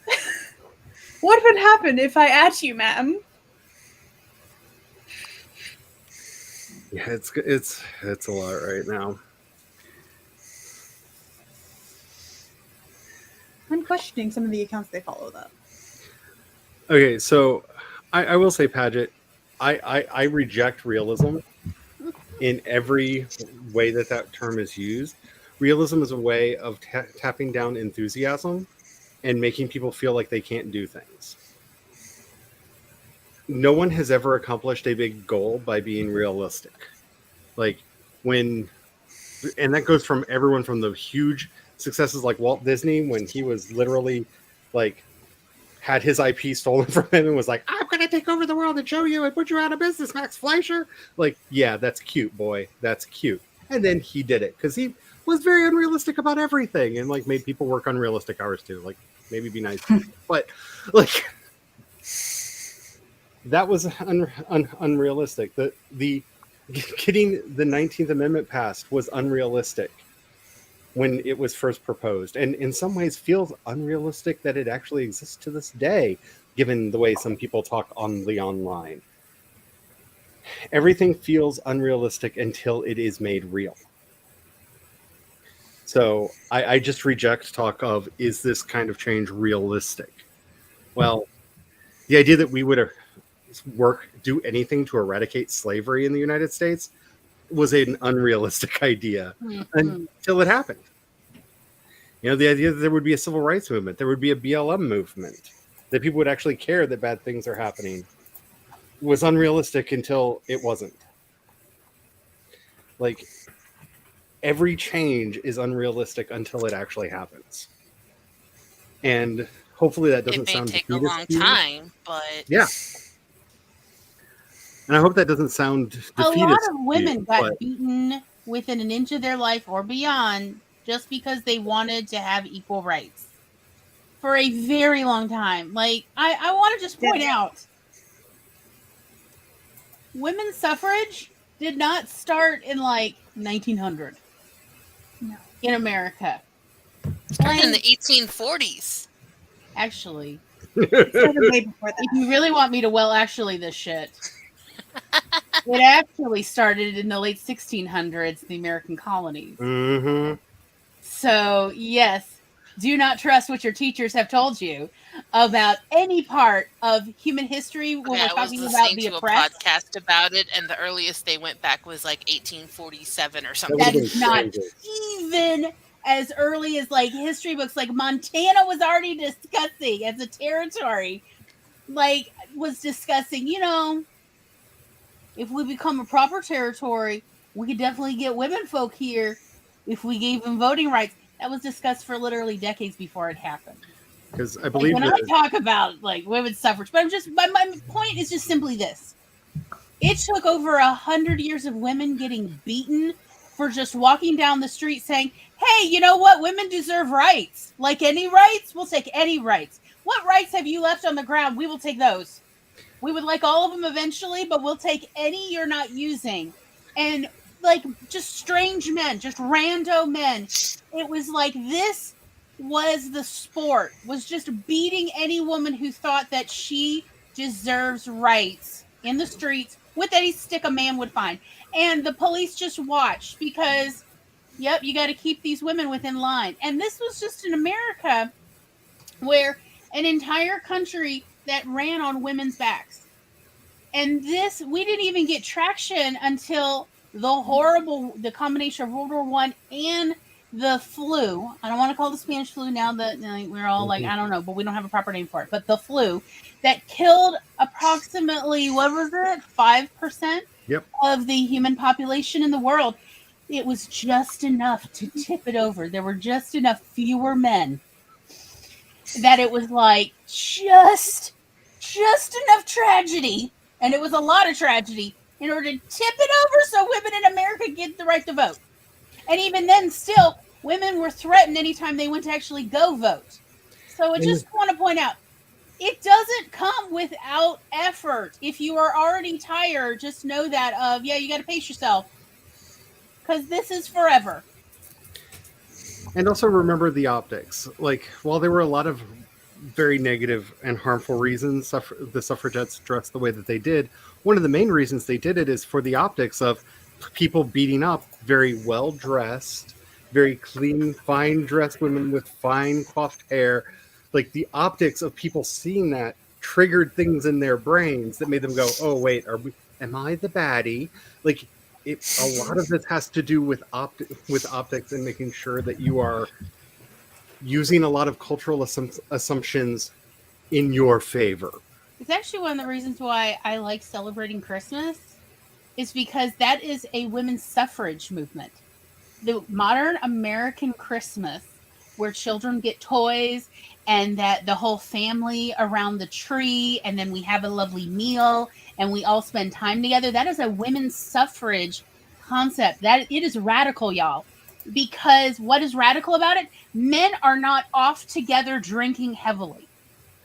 That is the women's suffrage idea of no, family and children being celebrated and everyone having a good time together. Yep. So again, I like celebrating Christmas. I like watching all these ridiculous Christmas movies and the ridiculous Christmas rom-coms. Why, yes, I have noted when the new Lindsay Lohan Christmas movie comes out. I know it's going to be utter trash, and I am here for it. Because again, this is the radical concept that Christmas is a romantic, lovely time for family. That is part of the women's suffrage movement. That is part of the abolitionist movement, and that is part of the teetotaling movement, which, again, it wasn't about stop everyone drinking. It was about stop spending all of your money and your family starving to death on drink and then beating your children and your wife when you get home. That's what the prohibition movement was actually about. And as the priest on the panel here, I just have to say, don't let any of the Christians try to take American Christmas away from you. Christians made Christmas illegal in the United States until the 1800s. It was illegal to celebrate Christmas publicly in the United States, in most states, until the 1800s, when the movements that Gloria is talking about worked hard to bring it back. American Christmas knowing it's radical. American Christmas has a very different flavor from what you see happening in Europe for a reason. It did not come out of the religious movements that were here, no matter how much they try to claim that they had that they did it. They did not. They actively worked to stop the drunken papist debauchery that is Christmas. That's why, I'm like, yeah, let's go for all the Christmas and the Christmas rom-coms. Let's do it all, because all of this is the radical part, y'all. Yep. And it is very feminine-centric, and I am here for this. It's very feminist. If you really think about Christmas and Christmas romance, and the fact that it's like a familial romance, because there's often, even in Christmas romance rom-coms, there's often children in the orbit. Because again, Christmas is about family, and you need children for family, right? And if you don't have children, you need puppies and kittens. I did not make these rules. These are the rules. Or goats. Goats are acceptable. They are children. They're kids. I mean, so I'm just saying, all of this is radical. It is still radical. Embrace it. Embrace the fun. Halloween, modern Halloween, is a feminist idea of let children have a fun outlet to be a little naughty, but not too naughty. Let us have parties where we get to dress up and we get to be. This is all feminist. So again, this is how people deal with oppression, is to party. So let us not get too bogged down in it's not fair. Yes, I agree. YouTube, the big ugly corporation, is not fair. And I'm never expecting a fair shake from YouTube. But in the meantime, let us party until we can find an opportunity, and then let's go for the jugular and get the rights. And grab that bag. And this is why, so many people are going directly after the queer community right now. And it's not because of any of the reasons they're saying out loud, because they really don't make sense when you look at them for 2 seconds. It's because between the feminist movement and the queer movement, we learned that celebration is how you win. Mm-hmm. Getting bogged down in the, oh God, this is awful, of everything will destroy you, grind you down, and have you not get to the finish line that you're trying to get to. Throw those parties, do the dances, work it out of your system, sweat the grief out of your Sing it out, do the karaoke, sing it. Sing till your lungs are tired. Sing out all your oppression. That's how you get to the end, and they don't. The opportunity, go for it. And they don't want that to be remembered. No, they want you beaten down. They want you beaten down, staying home, never going out, never being happy. They like it that way because you know why? You're quiet. You're quiet when you're beaten down. But when you're like, I will still party, I will still celebrate my life and your life and all of my friends' lives, they don't like that, because that means you might get some wild ideas. It's why you get these really prestige pictures about Harvey Milk, who was a great guy, wonderful guy, should not have died the way that he did. But he was a person who gave speeches, he talked, your classic talking heads kind of a person. And the only Stonewall movie we get is, look, a miraculous white kid from the suburbs that we created for no reason saved all of the queers. Which is not what happened, by the way. No, it is not what happened at all. It was a genderqueer person of color that started the riot. We don't know. There are three names that are floated around as to who it was. The one consistency between all of them is it was a genderqueer person of color that did it. We know that, but you don't want to talk about the fact that they were just tired and wanting to dance, and just decided You just wanted to a hell with it. party to just deal with Just it. wanted a party, which is why Pride is my favorite of the gay liberation movies, because it's all about, oh, the minors are having a hard time. Let's go bring them cake and parties, Yes. which really happened, by the way. By the way, like I mean, like I'm like a on the cusp millennial, right? But all of my friends when I was growing up were all Gen X, and that is the one coping skill they gave me that has actually worked, which is anytime you are miserable, anytime you are burnt out and you're giving up hope, that is when you need to go to a party. And if nobody's having a party, then by gum, you need to throw a party. Yep. And they taught me how to throw a party on a shoestring. Like, because, and I was like, what is it? Like, my world is ending, throw a party? They're like, yes, that's what you do. But here's the thing. They were right. It really did help me get through my 20s was when you don't know what to do, when you feel miserable and beaten down, throw a party. And here's the wonderful thing about living in the 21st century now. You can throw a party online. You can throw a party with your friends online. And really, there's no cost because, quite honestly, you could throw a party in Discord. You could throw a party in StreamYard. If it's a small, intimate gathering, you throw it in StreamYard because you can have up to 6 for free. And have a little get together. Watch a movie together. Have a little karaoke. Have a good time. Do not let them run you down. That means they won. That is the real radical thing. It's to party. And that's the name of the game right now, is getting people to just give up and stop fighting. They're just... Oh, yeah, they want us beaten down. You think last year was this year was a barrage of bad cases from the Supreme Court? Buckle in, Dorothy. Mm-hmm. Next year, have you seen the cases they've already picked up for the docket? It is always darkest before the light. And so that just means you need to party harder. Yep. Party more. And start planning your parties to host. To give everybody gets a turn. Because that is what we have to do. We have to party until the opportunity comes and then take it. Yep. That is what we have to do. But again, like that was the radical thing about women's suffrage was they were saying, hey, instead of these men-only Christmas parties where all the women are staying home, cooking, cleaning, and going to bed early, why don't we have the whole family at these get-togethers? That was the radical thing. I want to make that really clear. That whole, like, the Nutcracker Suite where there's children there and there's women at the party, that only started in the 1800s. That was the radical movement of women and children should be allowed at Christmas parties. That was just not done in the 1600s and even the 1700s, particularly among the powerful and the wealthy. They did not hobnob with the lessers. Women and children, their own women and children, by the way. Like, not even like the poors, okay? So, think about parties in a different light from now on. And remember that any party you go to is a radical choice you have made and everyone else at that party has made to refuse to be beaten down. Because why? F them butts. And as a friend of mine once pointed out, at a certain point in every party where people have partaken of whatever the libation and or intoxicant of choice is, or are just so like dance drunk from just being on the dance floor all night, and you're sitting around and somebody will inevitably be like, you know what would tear down the system? Like it just comes out of you because somebody has figured out how to cure the world. It is inevitable. They're usually wrong. Or they're going to start talking about how the world is secretly a donut. That happens way too much after a long party. I don't understand why.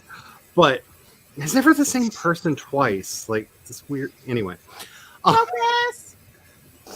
But yeah, it always happens because you have to work through the grief. This is the one thing that we don't do anymore that is so important to our ancestors is they would get together and just wail. Just let it out. They would scream. They would holler. They would throw things. They would burn things. Why do you think there are so many bonfires? Think back in history. All of the bonfire nights. You're having a bad day? Throw it in the fire. Just throw it in the fire. It really does feel better. It does. I did that after my first breakup. Yeah, you know what? So many pictures. a fire can feel right sometimes.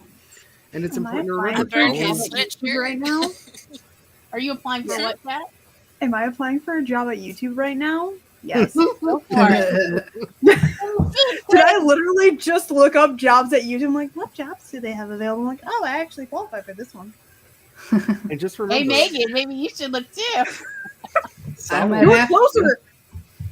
They have in-person jobs and remote jobs, and you're closer because all of them are in California.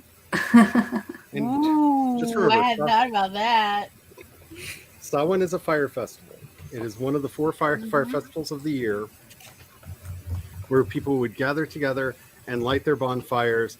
And one of the traditions of this was they would take a stone, put their mark on it in some way, and see if the stone cracked, then something bad was going to happen in the coming year. If it didn't crack, everything would be fine. Sometimes they would put the names of their enemies on these stones and watch them all night. And sometimes maybe throw a little water on them while the rocks are still hot and go, oop, look at that, the rock cracked. Just for the catharsis of the whole thing. It really does help. You've got to find those moments of release. You Yeah, have there to find it. was the straw man they'd set on Mhm. fire and the wheel of fire. All of these things, it can be cathartic. Like if somebody invites you up to a bonfire, go. Go. Bonfires are the Go and best. bring something to throw in there. You know. Unfortunately, we can't have one around here this year. We'd actually talked about having one, but everything is like tinderbox dry around here right now. Right. That I do not want an ember blowing anywhere. So be safe. with I it. am like with when this I shit lived though. up It's been at raining for Oxford, 3 days. Come up here. when I lived up at Oxford, Mississippi, they used to have a Guy Fawkes night, which is why a girl from Mississippi knows so much about Guy Fawkes and the gunpowder plot.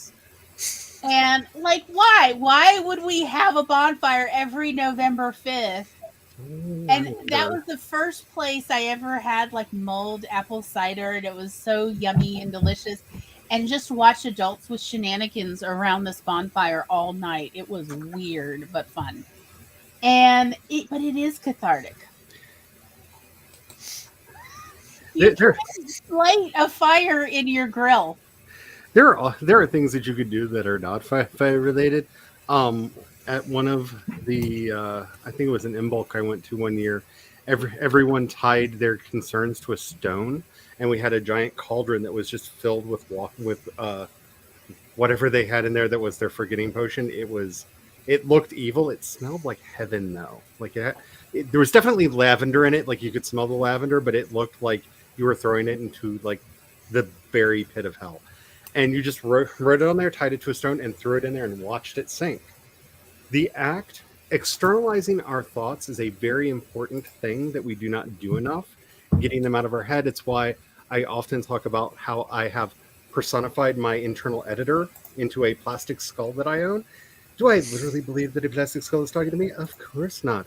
But psychologically, it is very important to have that outside of my head to I've been project wanting it out. to do something like that, but with a plushie, so I can chuck it across the room, and nothing will get broken. Oh yeah, you could do like a squishmallow.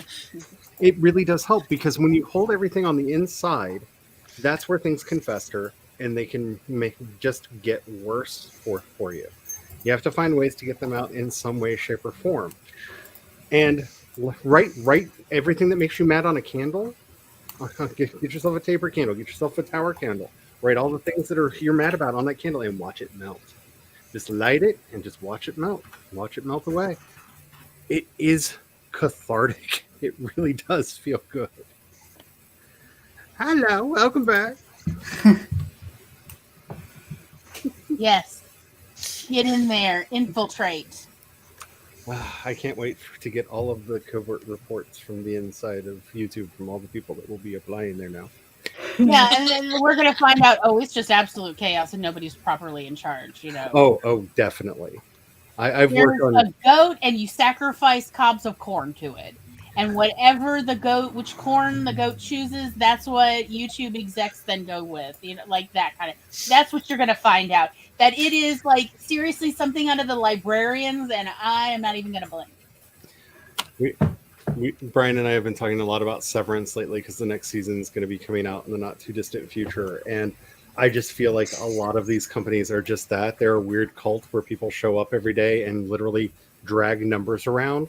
Like literally, that's what they do all day. They drag numbers around for reasons they don't know. Just eventually the numbers will look scary. When the numbers look scary, you draw a line around them and put them in a box and everything's better. This is what they do all day, every day on the show. And it feels so like appropriate. And I still don't know what the waffle dinner was. I saw it. I've watched that episode like 3 times and I don't know what was happening. I'm really concerned about of not getting into Severance after hearing people of like, yeah, I don't know that I'm up for that. It is an intense show. If you are not down for like your brain to be played with in a violent and hostile way, it brings up a lot of questions about death and dealing with pain. All of the main characters. Sorry for a mild spoiler. We eventually learn that all of the main characters are dealing with PTSD from something, and that's how the companies are taking advantage of them. Is they're using basically piggybacking on their trauma to control them. Like the metaphors are not subtle on this show, but they are accurate to the way things actually work. And it's very well written, extremely well acted. And the Waffle Party gives me nightmares. And very few things give me nightmares, but that Waffle Party gives me nightmares to this day. Hashtag free Devin. Hashtag fire that goat. Yeah, get a new goat. I need to go feed the dogs. I will be back. Yeah, on that note of fire that goat, let's go ahead and do our last sprint of the stream. Bye, Lucy. Bye, Lucy. Is that a night? I guess I don't know. Well, we started. Is the night still there? I can't. Yes, Oh, there there's we a go. night. I think it's number 5, maybe? Because 6 is moving with the dragon thing. And I think Frankie is 4. So, but yes, there is a night. I am going to stick with the ghost because, as always, if you have ghosts, you have everything, except for the answers to why is he on the beach and why does a ghost need a car? Why does the dead man need a car? I don't understand. He's spooky. He's a phantom. Like I don't. So many lower questions. Anywho, let's go ahead and get the sprint started. In a 5, 4, 3, 2, 1, go.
Now, will the ghost explain to me why is Courtesy on a beach with a guy teaching him how to do weird kung fu?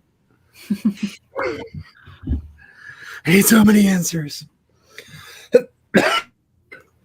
Turning my camera off does not mean I did that backwards. Sorry about that. All right, the ghosty one. I didn't even realize the ghost was also a number 11, which is my lucky number. Didn't realize that at the time I picked it. Oh my goodness. It's going to be a fun week not having access to allergy medication. It's going to be fun. It's going to be great. I fiddled around on a couple of the projects that I'm working on. Had an idea for gotta get these names right because I love the code names that everybody came up with. Project Zippy. Did a little bit on Project Zippy and a little bit on Project Doomageddon. And then went back and worked some more on trying to figure out exactly what the hijinks is going to be, because I think I know, but I don't want to give any spoilers just yet. But I think I have an idea. We'll see how it goes in the outlining. How did everybody else do? Well, I fed the doggies. They are now content and not bothering me, which is nice. And then I was practicing my French. So, yeah. I applied to a job at YouTube. Nice. Submitted a story to a writing contest and was watching iWriterly's new video. Nice. Cool. I It's not bad for one sprint to get through. I read some email newsletters and then read some articles and did puttered around the house stuff. I have a thing that I want to do that I keep telling myself before the day is over. I'm going to do the thing. And I contemplated it for a little bit and I was like, that just feels like no, and didn't. Because that's how my brain is going today. Like, no, I just need more like weird Santa hijinks. Other things are a distraction from the Santa Claus based hijinks. It's like, then tell me what the hijinks is. Oh, you'll find out. No brain. That's not how this works. It's secretly an Easter party.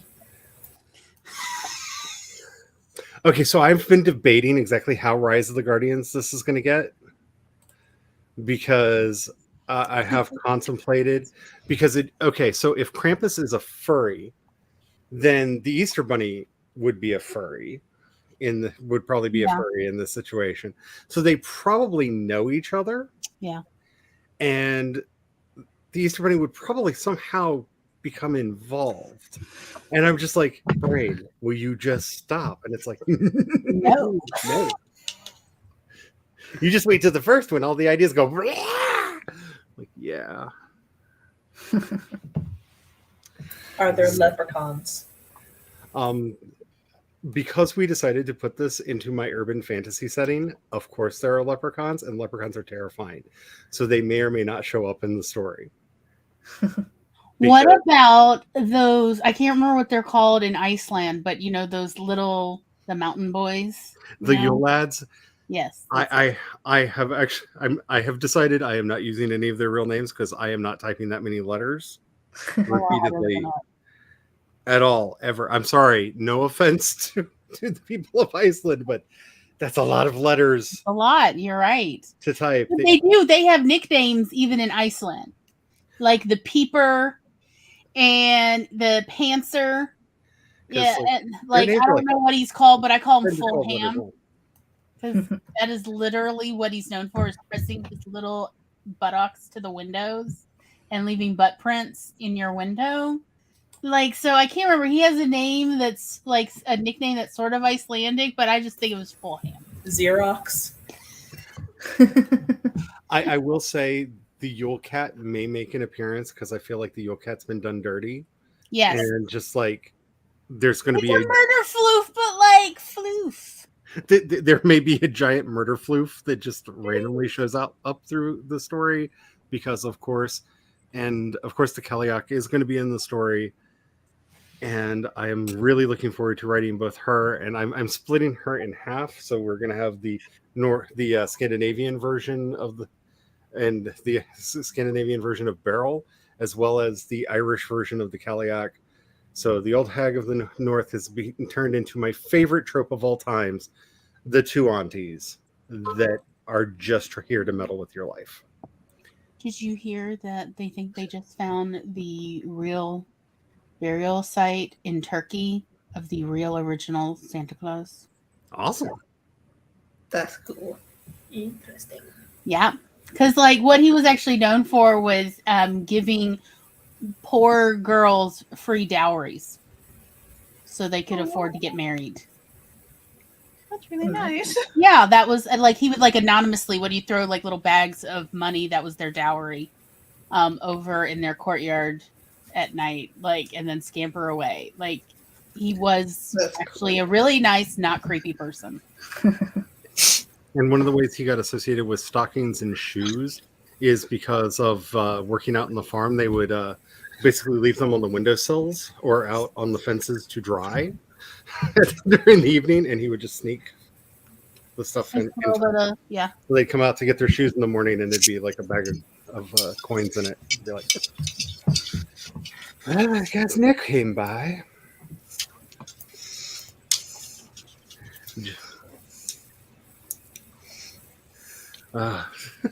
Supernatural Christmas episode. Oh my goodness! Just, I am currently boycotting the Winchesters so hard.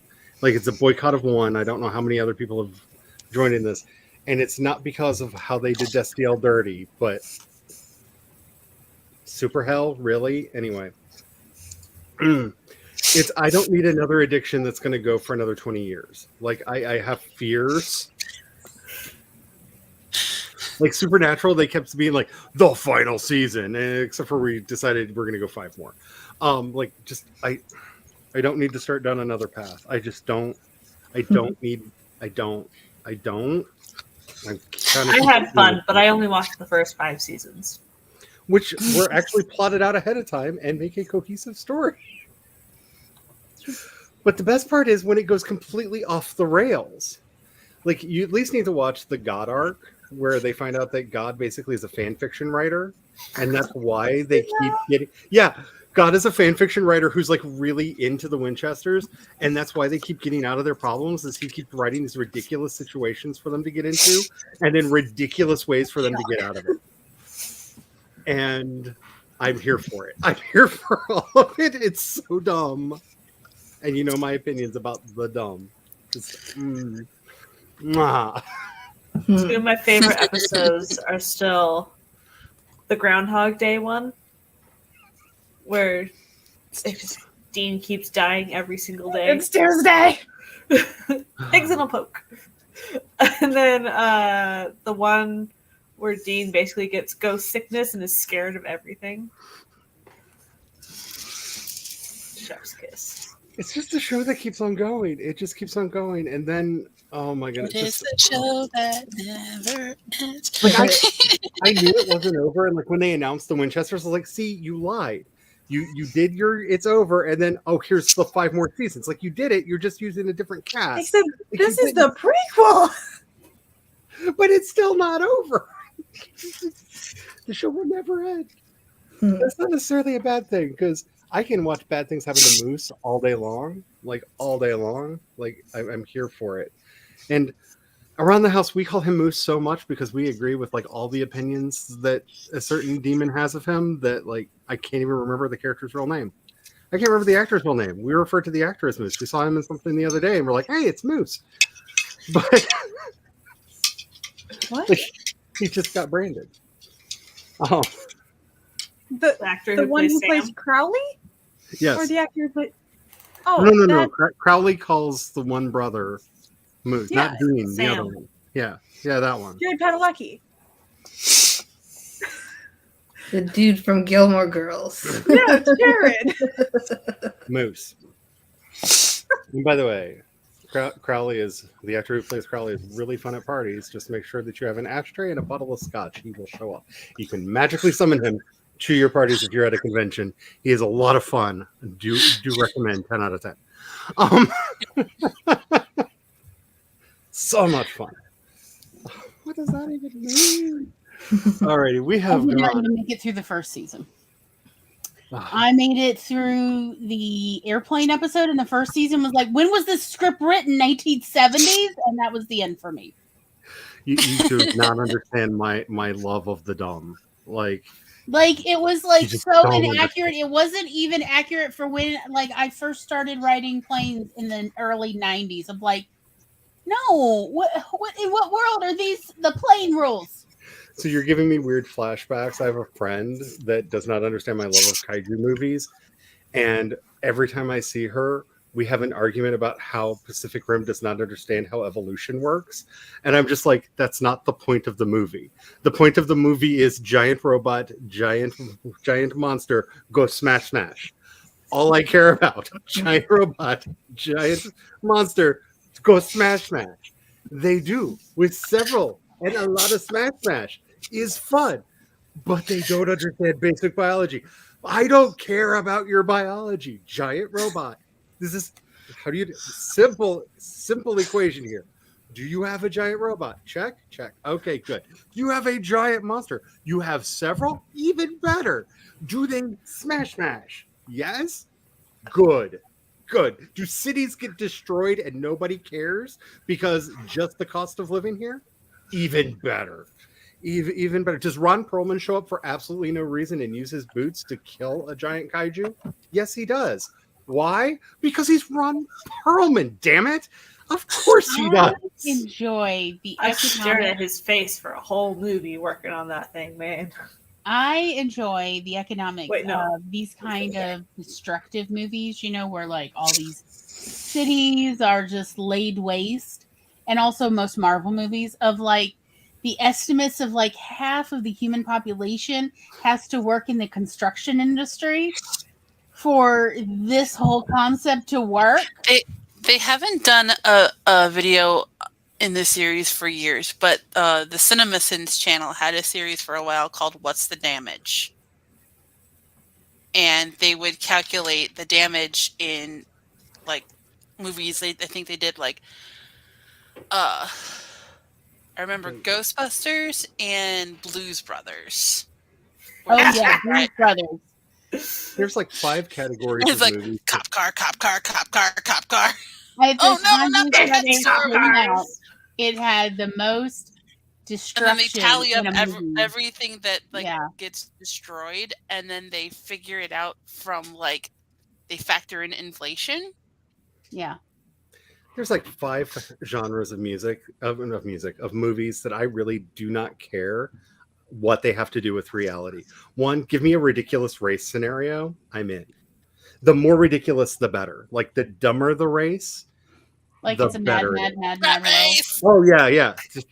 Just the dumber the better. W. Give me your cannonball runs. Give me every other Fast and Furious movie for some Death reason. Race. What Death Race? I don't care about your reality. I do not care. Stupid people in stupid cars doing dumb things. I'm in for it. I don't know why. That's a genetic thing I got from my father. I have not watched. Tom's been trying to get me to watch it. So good. There's a scene with a drum kit in there that makes me want to stab everyone involved in that movie. I'm just saying. Oh, if you see the movie, you know exactly the scene I'm talking about too. Okay, I did a search on the CinemaSins. They've done a What's the Damage on Ghostbusters, Blues Brothers, Terminator 2, Die Hard. Die Hard was good. Godzilla, and Christmas Vacation. Your race movies, your kaiju movies, give me. I don't care. I will watch. Especially if you decide to make it a rom-com like Colossal. Colossal may be the sweet spot in my I don't care about your reality. I will just watch this because if you've not seen it, it is a rom-com kaiju movie. Because rom-coms is the third category. I don't care about your reality. I don't care about how things actually work. No, the universe would have No, those flowers would not have survived that. No one's going to be standing on a sandy beach while you're doing these stupid things, Reese Witherspoon. I don't care. I don't care. Give me my heroine. Give me the guy that she really should not be with, but is cute for some reason that I can't put my finger on, because they never pick the conventionally attractive one. It's always the one that's like, there's something about you, but you're wrong, but okay. I don't care. I will take it. Your completely weird anime flick. I love my anime. The less in touch with reality it is, the better. And the fifth one is a horror movie. I want them all to be dumb. I want them to have never seen a horror movie before. I want them to think that they're going to be the one that survives. I want them all to think they're the final girl. Like, if they do know that horror movies exist, I want them to all believe they're the final girl and all be wrong. I do not care about your reality. Just make it dumb, make it stupid, and make things go splatter on the wall. Like, I'm fine. Very simple. You say splatter, I mean, we think Kill Bill. And that's the one genre of movie I just have never enjoyed, is anything that Quentin Tarantino has ever done. I've never enjoyed a Quentin Tarantino movie. I think it's because I don't have a foot fetish. There is that. Don't think it's required, but I have like whatever the opposite of a foot fetish is, and there are just way too many feet in Quentin Tarantino movies. And if you've never noticed, now it is all you'll notice, because boy has a foot fetish, and they are everywhere. There's a lot of naked piggies. Not even that good looking a feet. There's so many naked piggies. All the little piggies. Like, it's like emaciated little feet. It's all tendons and skin. Like, give me like a smooth foot any day. Alrighty. Does anybody have anything they would like to say before we cast the stream off into the darkness? I will be on Twitch in 50 minutes.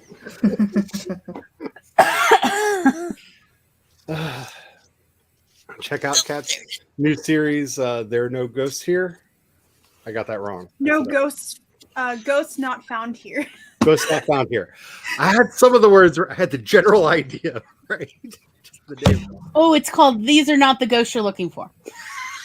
No Siums. November 1st.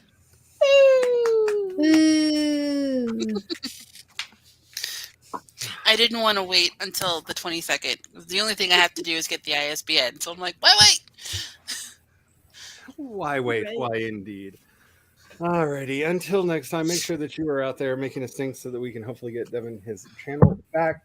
Also, make sure that you are getting ready for whatever your nano plans are, because as I said very clearly, I am not doing nano they never asked me until it happens.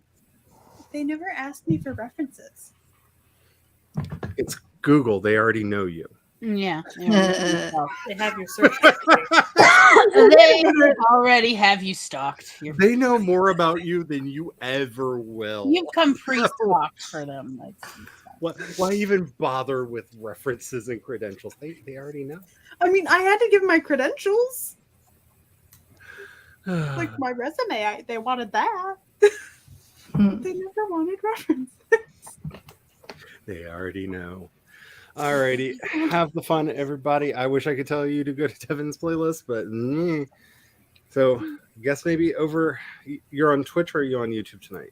Twitch. So check out Glory's stream over on Twitch, and bye.